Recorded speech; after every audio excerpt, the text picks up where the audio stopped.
Hello, and welcome to a new episode of the Career Changers.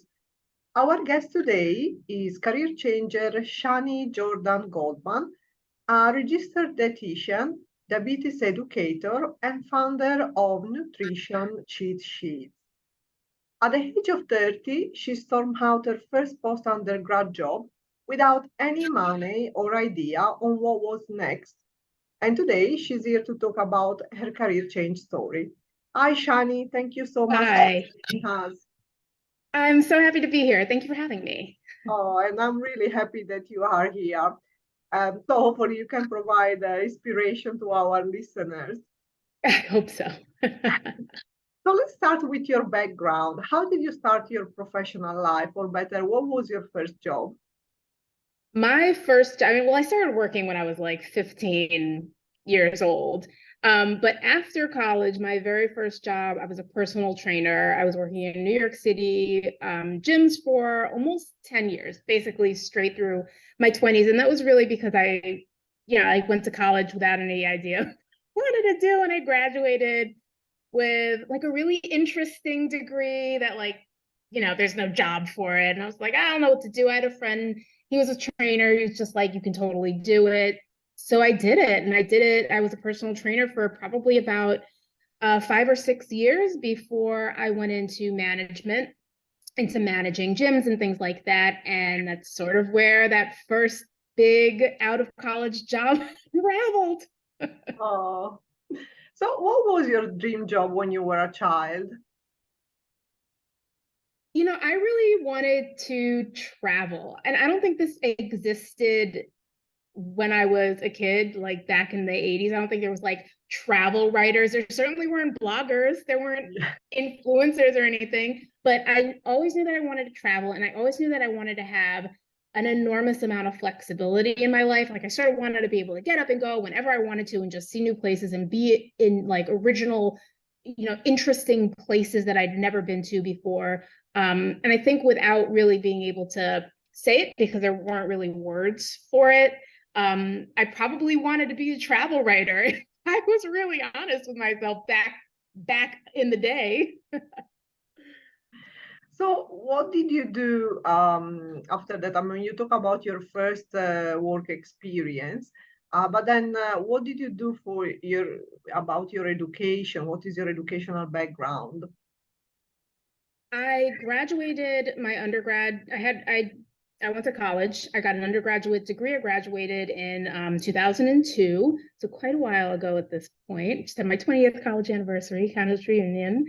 And I got a degree in American Studies and Africana Studies, and I loved it and it was really interesting, but it's not, I mean, if I didn't want to be a professor, there's not a lot you can do with this just information that's interesting, but it's not really marketable. And when I finally decided to become a dietitian, I had to go back for my master's, but because I had never taken a science class ever, I also had to do 2 years of pre-med prerequisites before I could apply for my master's degree, do 2 years of that. And then the process of becoming a registered dietitian also includes a 12, it often becomes, it's like a 1,200 hours. So it ends up being around somewhere between an 8 and maybe a 10-month internship.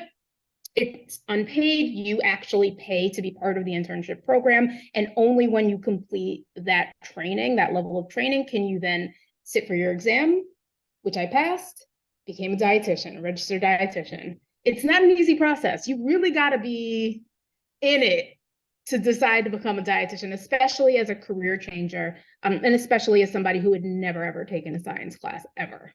Mhm. So you, it seems you put your hours and the work to fulfill your dream. But this is just part of the journey. So as we say initially, you say that one day at 30, you storm out of your first postgraduate job. Well, when was the moment that changed everything for you when you actually said, I cannot do this anymore? Oh my God, you want the story? I can give you the story. Yes. All right. So I knew that it was sort of over for a while. Management just wasn't my thing. I mean, there's a lot of other things that go into that. They had, like, the company I was working for had just transitioned to this corporate environment. It was just sort of a moment in time that just didn't really work very well for me. So I knew that I was headed out, and I had given my, I think, 2-week notice, or like end of the month notice or something like that. And I remember being so burnt out. And one day I took this like really long, probably like a 2-hour lunch break. And I came back in, and my general manager called me into the office, and he said something like, we really can't have you taking these kinds of breaks. There's still work to do. And I was just like, I can't take this shit anymore. And I literally just was just like, I'm done. And just like up and left. And I had given myself basically that month to sort of like figure things out and find out my next step. But I mean, this is probably like 5 or 6 days after I had given notice. It was like really the beginning of the month. And I was just like, I can't do this shit anymore. And I just left. I left, like just stormed out like a 5-year-old. It was like, I'm done with you. I quit. And that was it. Well, I guess that's what many people dreams to do every day when they feel frustrated. It was definitely not the smartest decision that I'd ever made. But it's a little bit of a fantasy to be able to do that. So well done. I hate you and I hate you and I'm done. I quit. It's like a big baby rolled out of there. So what steps did you take after that? I mean, you say you regretted a bit to react like that. And I think that actually that's a demonstration that probably you were already after the point of no return. So what did you do after that? I feel like, something like that is only a luxury you afford yourself in your 20s. Like I don't think I'd ever be able to just lose it the way I did at this point in my life. So after that, I just started to like really figure out what comes next. So a big part of doing personal training and physical fitness is food. Food is a huge component of becoming a healthier person in a lot of different ways. And I remember that, the number one conversation that I was having with my clients at that time really had nothing to do with like, how many minutes should they be on the Stairmaster or something? It was always just like, did I eat too many cookies? It always came down to food. It always came down to what should I be eating? What shouldn't I be eating? Am I supposed to? Am I not supposed to? It's a very diet heavy culture. Gyms are very diet heavy culture. So conversations around food are really top of everybody's mind. And I really enjoy food. Food is a passion of mine. I love flavors. I love all of that stuff. So somehow in my mind, it came down to becoming a pastry chef because I really liked to bake. I was just like, I could totally do that. I would love to just bake all day, every day. And being a dietitian, opposite ends of the spectrum. But I like really got committed to those two ideas, and they just came down to food and my enjoyment. Like, what did I really enjoy the most, and what was my favorite part of being a health professional in the fitness world? And it really was the conversations about food. So I could either have conversations about pleasure food, or I could have conversations that were a little bit more on the science side of things. And I happen to really like evidence-based things. Like I like being able to state a fact and say, this is how I know it's true. Like, you don't even have to take my word for it. Here's an article. It's researched. This is how, like, do this because these are your outcomes. Like, I like things like that. So, long story short, maybe the next year of just poking around, visiting different schools, being brokety broke, I decided that pastry school wasn't really for me. Like the kitchen life wasn't going to be for me. I really wanted that flexibility that I had always wanted when I was a kid. I wanted to be able to change types of work if I wanted to change the type of work I wanted to do. Maybe within the same category of nutrition, I wanted to still have flexibility about what I did and when I did it and what kind of work I was doing within within my job description, within my career. And ultimately, nutrition just became the better fit. Being a pastry chef is, it's sort of a one-trick pony, but being a new dietitian and being a nutritionist, there's just an infinite number of ways that you can go about sharing that information with people who want to get healthier, with other new dietitians, which is what I do now, teaching. It's just, it's an unlimited bucket you can tap into. And that was very appealing to me. So you went through the process that took you to start your path to become a dietitian. Um, do you remember specifically when and why did you decide to become a dietitian? Yeah, I think the moment, I mean, it wasn't as dramatic as when I quit my job, but I do remember becoming very clear that flexibility was a priority for me in my life, and being able to not get bored of doing the same thing for the next 25 or 35 or even 40 years was something that I valued a lot. And that was when the switch clicked for me, when I realized that nutrition is so multifaceted and there's so many different types of dietitians out there who work in different places doing creative things or doing very like specific things that that would be the best direction for me to go in. And as long as I managed and maintained my credential, I could really have the flexibility to do almost anything I wanted. So each of us, with our choices, can have a positive impact in the world. How do you feel you're making the world a better place? I mean, listen, nutrition, I think we can all agree that nutrition is paramount to almost everybody's overall success in life. Like, if we're not eating well, if we're not sleeping well, if we're not maintaining a healthy physical form, then a lot of other things deteriorate.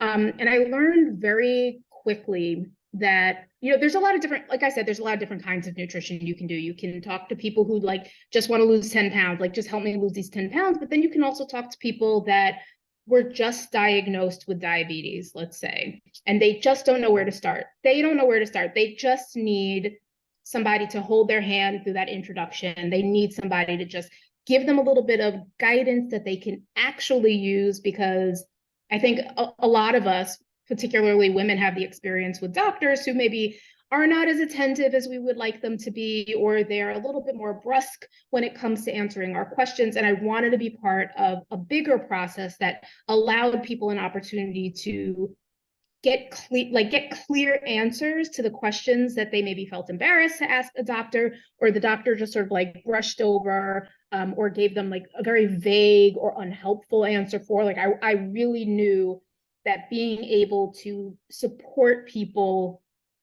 as they made that bigger transition into a more healthy lifestyle was something that was valuable to me and really important to what I wanted to contribute to the world. So after the excitement of finding your new path, you also had to build up a new confidence while starting something completely new. And that's Yes. something that every career changer has to go through. How did you do that? Oh my God. How did I do it? With like blood, sweat, and tears. That's how I did it. It was really, really hard. Um, I don't know how much I have emphasized that I am not a science person. I never took a science class when I abjectly avoided science classes. And here I am in a science heavy, like a hard science profession. And truth be told, it's still not my strong point. Some people do biochem and it clicks. They sit down and biochemistry and it all makes sense. And for me, I really had to work at understanding all of that. It was hard. I wouldn't even say that it was fun. I can't even, tell you right now that it's my favorite part of being a dietitian. It's absolutely not. It's one of the hardest parts for me. But I made it through by just commitment. I knew that I had an end goal. I had a very specific end goal, and the end goal was getting those two letters after my name, registered dietitian, the RD. That was the entire goal. So whatever I needed to do in order to get there, that's what I did. So, in my 30s, I did a lot of school, more school than I would probably wish on anybody at this point. And it was hard and it wasn't fun. And then it ended and then it was over. So how did it feel to transition from a job that you didn't like to finally do something that you love, even if with its own challenges? It was like a weight had lifted off my shoulder. It was like getting to the end of a very long, very narrow, very dark tunnel. And I think a lot of career changes are people who are in this middle moment where they're not sure where they want to go. They know something's not right for them. They just sort of like feel compelled to make a change, but they just don't know what direction. There's so many options. Like, what do you do? What do you prioritize? Do you prioritize money, time, your family? Like, how do you make that final decision? And I think ultimately it just creates this like very, very confining space where you just need to decide something. So getting to the other end of that decision just felt like a breath of fresh air. It felt like I had finally opened the window on a spring day. And it was really the beginning. I mean, it was hard. It was not easy. It was hard to make the decision. It was hard to go through the requirements and the rigors of being able to achieve that thing. And then coming out on the other end of it, being a new dietitian, you know, entry level, competing with 20-year-olds when I was in my 30s for entry level positions that really didn't pay very well. You know, it was not, none of that was easy, but it all felt like possibility. And it all felt like having this opportunity to be a person that I had really been longing to be and had been unable to become where I had been at my last job. So let's talk about nutrition, where you can share your expertise with us. So many times there are so many aspects that can contribute to success in our life. And maybe there is not enough consideration on what is the impact on nutrition on our well-being, especially, I guess, when we talk about career, probably is about our mental performance. So in your experience, how can a good or bad nutrition impact people's careers? Impact their careers? Oh, yeah. Well, listen, it's akin to going to a doctor, and I really, and you know, no, I take that back. It's more closely, I think, aligned with going to like a really good therapist. So we don't diagnose, and we don't, you know, we don't like take your blood pressure every time you're there, and you know, you don't come in with a specific complaint, but we look at the full picture. I think one of the best parts about being a dietitian, seeing a dietitian, having a dietitian on your team is that I've never met a single dietitian that looks at somebody without the holistic point of view. You're going to have longer and more in-depth conversations with dietitians than you're going to have with anybody else, maybe aside from your therapist or something like. But you know, I always joke, you talk about food and you talk about money, and people's life stories come out. You will start hearing all kinds of things about their grandmother and what their mom let them do in the kitchen and what their father ate when they were like. People will just spill their guts when you start talking about food, because it becomes such a personal situation to us, which means that a dietitian really needs to look at the entire picture, the full body picture. You have some dietitians that look at labs. You have dietitians that do like very rigorous physical assessments on people. You have dietitians that do a lot more talking, a lot more counseling, a lot more lifestyle choices, decision making, things like that. So you can find somebody that fits what you need. I mean, easy is sort of like, you know, we don't want to say everything is easy, but there's a dietitian for everybody. We all have a different style. We all have a different way of approaching people. We all have a different specialty. And at the end of the day, you really can find somebody that complements what you need and then literally helps you baby step your way into a different kind of food choice dynamic. So what are the most common symptoms of bad nutrition? The most common symptoms of bad nutrition. Oh, I mean, where do we begin? It could be as simple as just fatigue.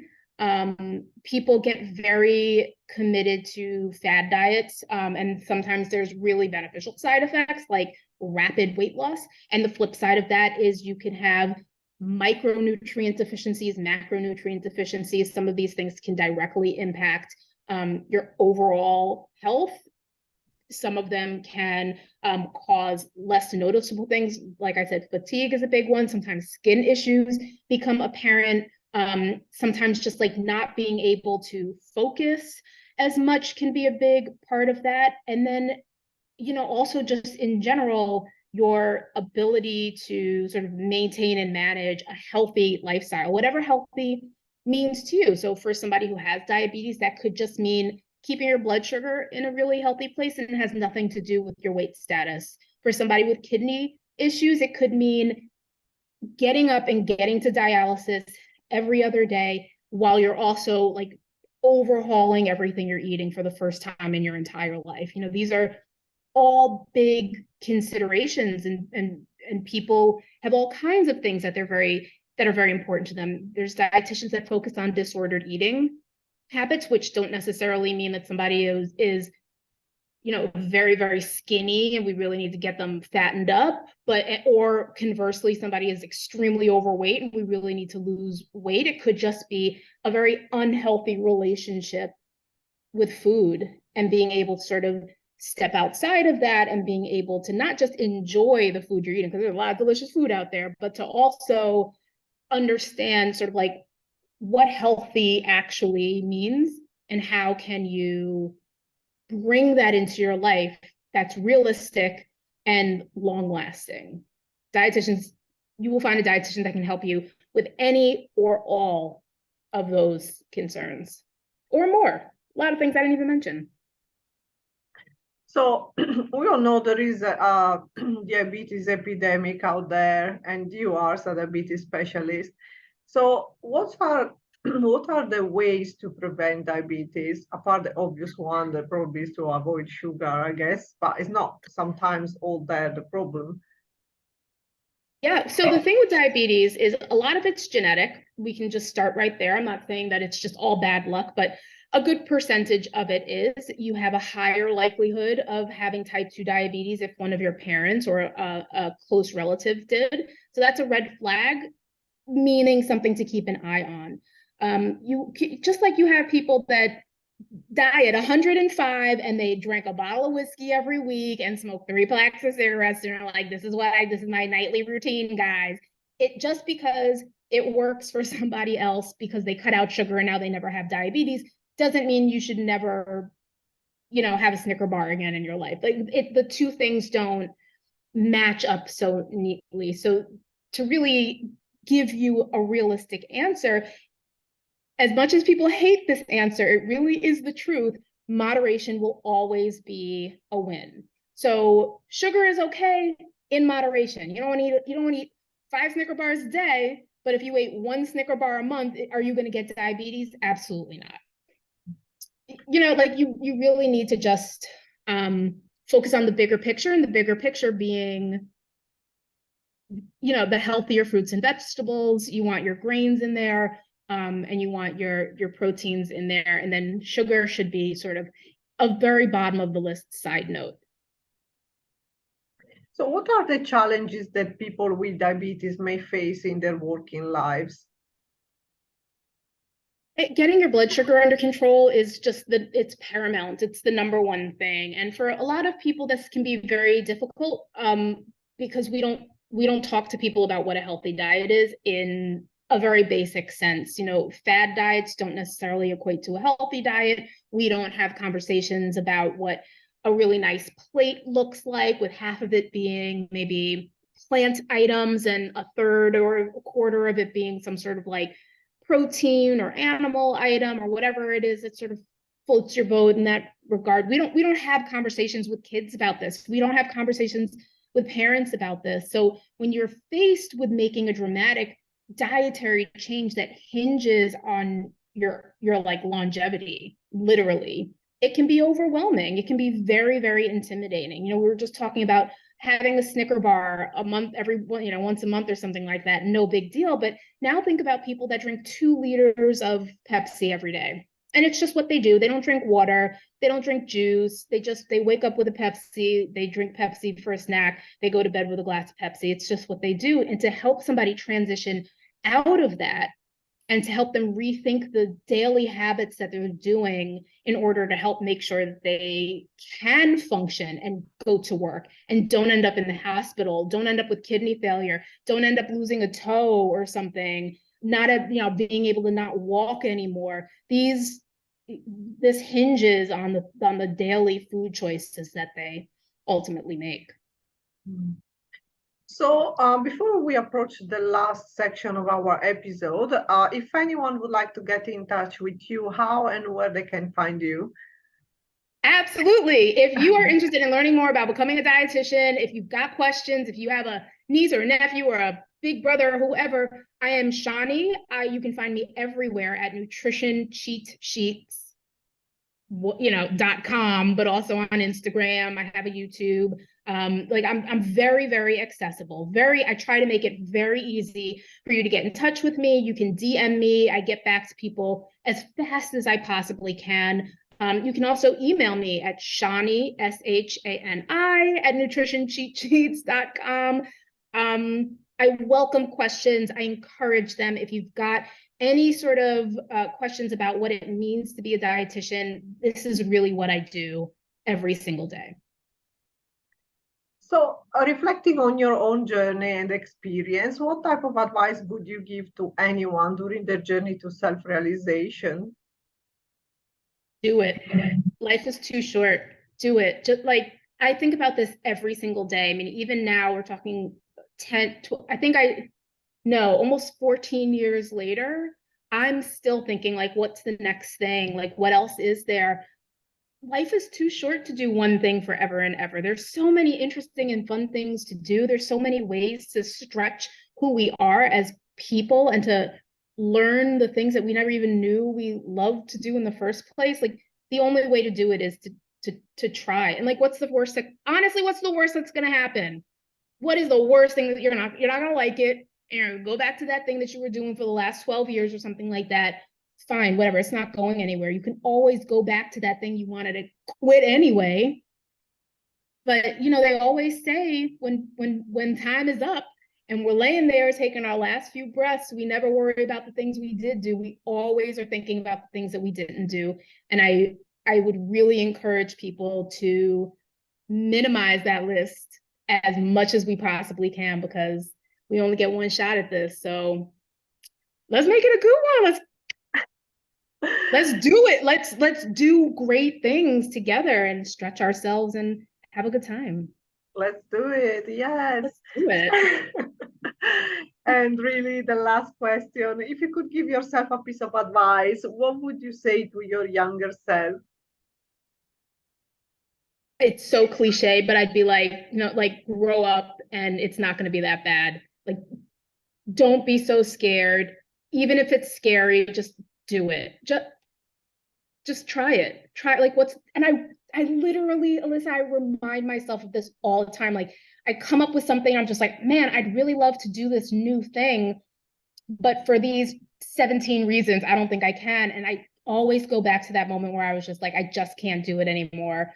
I got to quit this stupid job without having any idea what was coming next. And it always comes down to just try it. Like, what's the worst thing that's going to happen? Just try it. Don't be a baby, Shani. Don't go do it. Try it. Just try it. Well, thank you, Shani, for joining us today and sharing your inspirational story and wisdom with our listeners. Thank you so much for having me. I really appreciate it. I had a great time talking with you today. I thank you so much. Thank you. We had a great time too. And hopefully our listeners can feel inspired by your story.